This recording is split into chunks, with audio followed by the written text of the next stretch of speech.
So have you been involved in any civil rights activities? Yeah, but not as outwardly as these other folk. I support. Everybody can't be on the top rung of the ladder. Somebody got to hold the ladder. If you don't hold it, you know what'll happen. So I'm supportive. Even our first mayor, Mayor Richard Arrington, black, who became first mayor, the black mayor of Birmingham, which seemingly was an impossibility. But he served for 20 years. He was that kind of a man. He did a great job. He blessed Birmingham, and following Dr. Arrington, then now we have Mayor Bernard Kincaid. He's also black. Council is 2/3 black in Birmingham, and of course that changed a whole lot in Birmingham, and people began to move out. Now they're coming back in those lofts. I think you'll have a few of them here. Mm-hmm. They're coming back to the city because where they go, you go. So they're coming back to the city now, and doing pretty good. So the city's changed a lot? Yeah, quite a bit, quite a bit. It's a kind of a different city here. We still need to make progress. We've got to get control of ourselves and realize that we are part of this nation. We're part of it.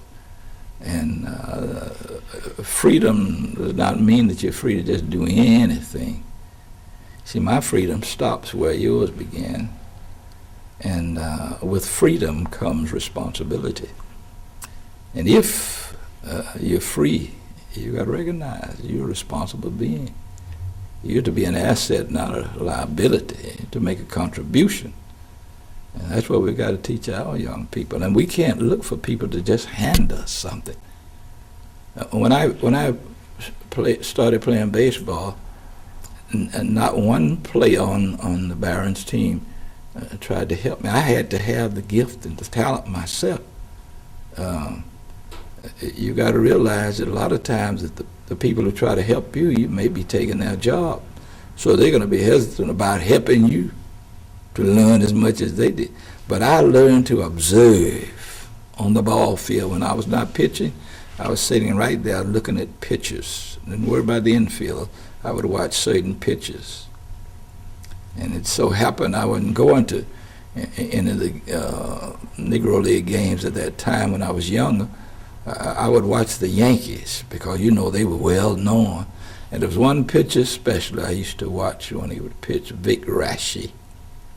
And I developed a pitching style as he had.